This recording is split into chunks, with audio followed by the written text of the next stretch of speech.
You gotta stick the landing right. I mean, the final moments of a movie are going to resonate with the audience more than any other part, and thus the film industry puts a great deal of effort into getting that last scene just perfect, often screening multiple endings for test audiences to gauge their reactions. Some of these tragically go unseen for years, but thankfully most eventually do end up on Blu-rays and YouTube, so horror fans down the line like us can see what could have been. I'm Josh from WhatCulture.com, and these are 10 alternative horror movie endings you didn't see. Number 10. Ash Sleeps Too Long, Army of Darkness. Which ending is considered canon for Army of Darkness depends on which side of the pond you're from. In the UK, we got the ending which the Americans consider to be the alternate one. Here, Ash, the cowardly but tenacious numbnuts, is victorious in the battle against the Deadites, but is still lost 600 years in the past. Given the opportunity to return home, he drinks one too many drops of a sleeping potion and consequently wakes up in a post-apocalyptic nightmare, replete with famous trashed landmarks Roland Emmerich style. On release, this of course left UK fans brimming on the possibility of a fourth movie, which would disappointingly never be made, at least not in the way that we thought. The US ending, however, transports Ash safely back to the S-Mart department store, still trying to impress the girls. Director Sam Raimi then decides to remind us that despite all the sword and sandal malarkey, this is very much still Evil Dead territory. So cue the Deadites, cue the shotgun, and cue the best one-liners since Arnie's 80s heyday. Number 9. Morbius vs. Blade. Wesley Snipes' Blade is definitely one of the more successful adaptations in the early attempts at filming some of Marvel's lesser-known characters. And there were actually two alternate endings to this flick. The first, seen on the DVD release, was the original ending from the script, later replaced in the theatrical cut by an energetic sword fight between Blade and the big bad himself, Deacon Frost. This alternate take actually sees Frost becoming a vampire god, but it's not what we expect. Essentially, it's just a big blood tornado that looks completely naff in the terrible early CGI work of the time. The second, more intriguing alternate and additional finale, though, would have seen the live-action debut of Morbius, the living vampire and biochemist transformed by the side effects of a typical Marvel science experiment gone wrong. Here he pops up from a distance to tease a potential Blade 2 appearance, bizarrely played by the director himself, Stephen Norrington. Number 8. Mike's Differing Fates, 1408. In 1408, Mike Enslin is a depressed writer who, after the death of his daughter,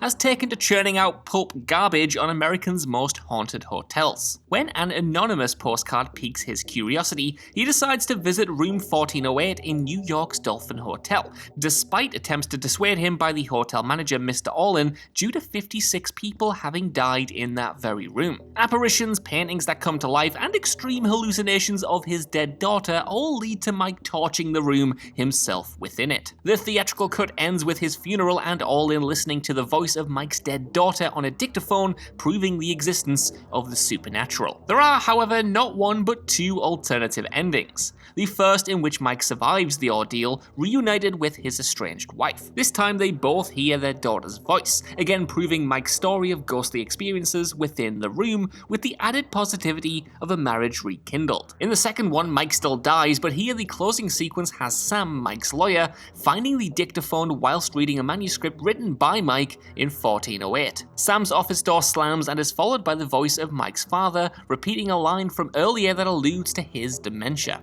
Number 7. Chris Goes to Jail, Get Out. Jordan Peele is one of those annoying, hard-working, talented types who's good at everything, and I'm definitely not jealous of, having made one of the best horror movies in Get Out. This is a film with an effective yet simple setup. When Chris is invited to spend the weekend with his girlfriend Rose's parents, he has one question. Do they know I'm black? Things for him don't go well, and even worse, Rose, her mum, and her father aren't exactly who they claim to be. For years, they have been helping people transfer their consciousness to younger, fitter bodies, taking over and ultimately suppressing the host's personality. Chris thankfully makes it out alive, and after a final confrontation with Rose, is rescued on the road by his pal Rod. The good guys win, and everything is rosy. In the alternate ending, though, things are considerably more downbeat, and yet perhaps more in keeping with Peele's original intentions behind the film's message on systemic racism. Here, Chris still defeats Rose with with a shotgun but is picked up by the cops and taken straight to jail where Rod pays him a visit. In this ending, he's just another black man behind bars, silently seething with the injustice of his incarceration. He walks away from the glass, leaving Rod hanging on the prison phone. Number 6. Carrie is reborn. Carrie 2013. Carrie 2013 was always going to be a hard sell. Brian De Palma's 1976 Carrie is kind of perfect, so full kudos to director Kimberly Peirce for even having a crack at it at all. Star Chloe Grace Moretz does a fine job in the title role too, even if she is perhaps a little bit miscast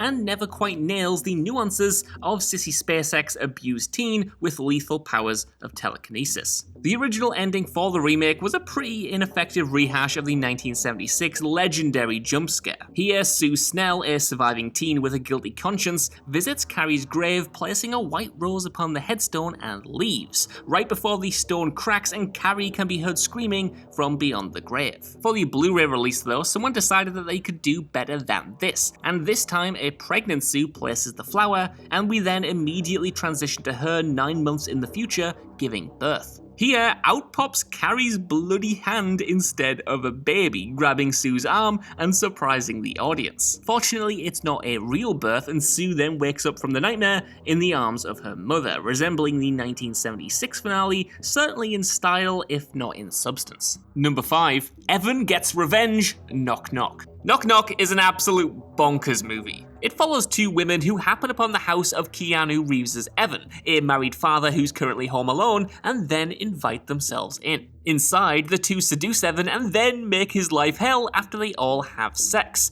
claiming to be underage and threatening to phone the police unless he lets them do pretty much whatever the hell they want to his place. After a series of increasingly outlandish escalations, the film ends with Evan buried and trapped in the garden, with only his little head poking out the ground. At this point, his two assailants reveal that they're not really underage and have done this to a bunch of men before him. Rather than kill him like they threatened to previously, they instead leave him trapped for his family to find and then upload a video of him shagging one of the girls to his socials. They're not done yet though, as in the ultimate act of villainy, they then steal his dog. This ending, as you might imagine, is a total bummer, with the tricked Evan having to face the wrath of his family returning home to a complete mess. However, an alternate finale features an epilogue where Evan actually tracks the girls down by using the GPS on his dog's collar. Here, he finds them in the process of terrorizing yet another victim, with the film cutting to black as he knocks on the door.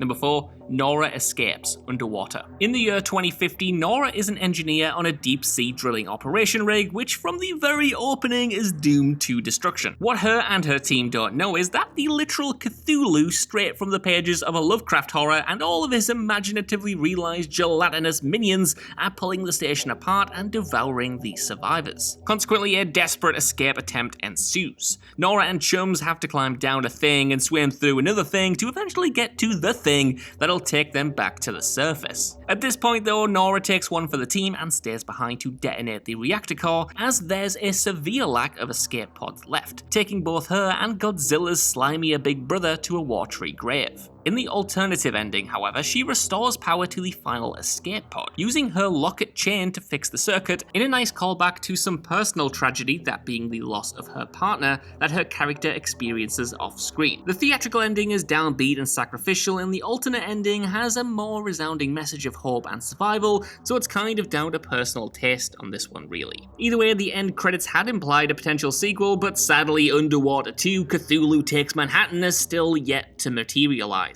Number 3. Death by Helicopter Blades, Dawn of the Dead, 1978. Dawn of the Dead is an iconic movie, and we all know the setup at this point. A bunch of survivors holed up in a mall during a zombie apocalypse, and shenanigans ensue. In the end, after the mall comes under siege by some villainous humans, remaining survivors, Francine and Peter, make a daring rooftop escape via helicopter. There was, however, a much more downbeat ending in which both commit suicide, with some footage acting as a precursor to those events, making it into the final cut. Peter originally was to blow his brains out with a snub-nosed pistol. He actually raises the gun to his head but changes his mind in the final cut, and Fran, now this would have been gnarly, was to put her face right into the blades of a helicopter. The film then would have concluded with the engine of the craft slowly winding down, now out of fuel, and giving the impression that even if they had survived, they would have ended up crashing somewhere anyway. I don't think I would have preferred this ending, but man, I really wish this footage existed. Number 2, Elizabeth's horrifying survival. Leatherface. 2017's Leatherface gave us the definitive backstory to the character despite nobody really asking for it. Here, Leatherface, real name Jedediah Sawyer, is institutionalized after the arrest of his psycho parents, who some years later break him out and go on a killing spree, resulting in the creation of the infamous dead skin mask. The theatrical finale sees poor nurse Elizabeth, once a friend to Leatherface, decapitated in spectacular fashion in the woods, before he uses the lower half of her face to stitch onto his eponymous visage. The alternate ending is actually way nastier and more in keeping with the horror on display in the previous movies, especially the original's meat hook shenanigans. Now trapped in the Sawyer house, any thoughts poor Elizabeth has of running away are soon eliminated when Leatherface takes her left leg off with his trusty 2-stroke carving knife. Cut to the scene of him constructing his new face with Elizabeth hanging in the barn, minus a leg and now minus the lower half of her face, but admittedly, very much still alive. Yeah, I mean, talk about fates worse than death, eh? Number 1, the butterfly baby, The Fly.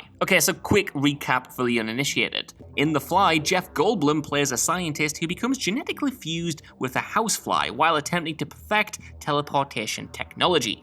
It's a weird movie, but the original cut was even stranger. The famous and quite disgusting monkey cat deleted scene is available online, and luckily an alternate ending is too, which never made it to the final theatrical version. This scene gives a more subjectively optimistic conclusion to an otherwise depressingly bleak drama about the perils of science and the inevitability of death. After Seth's demise at the hands of Veronica and a reluctantly but well-placed shotgun blast to the head, she picks up her relationship with her boss/editor and total creep and is now pregnant with his child. As she sleeps, she dreams of a chrysalis within her womb, which slowly peels open to reveal a baby with beautiful butterfly wings. It's a visually striking, albeit visually weird sequence, but it does succeed in some small way to soothe your traumatized brain after 2 hours of acid puke nightmare-soaked violence. So that's our list. What do you guys think about these alternate endings, and are there any cool ones I missed off here? Let us know in the comments, and while you're down there, could you give us a like, share, subscribe, and head over to whatculture.com for more lists and news like this every single day. Even if you don't though, I've been Josh, thank you so much for watching, and I'll see you soon.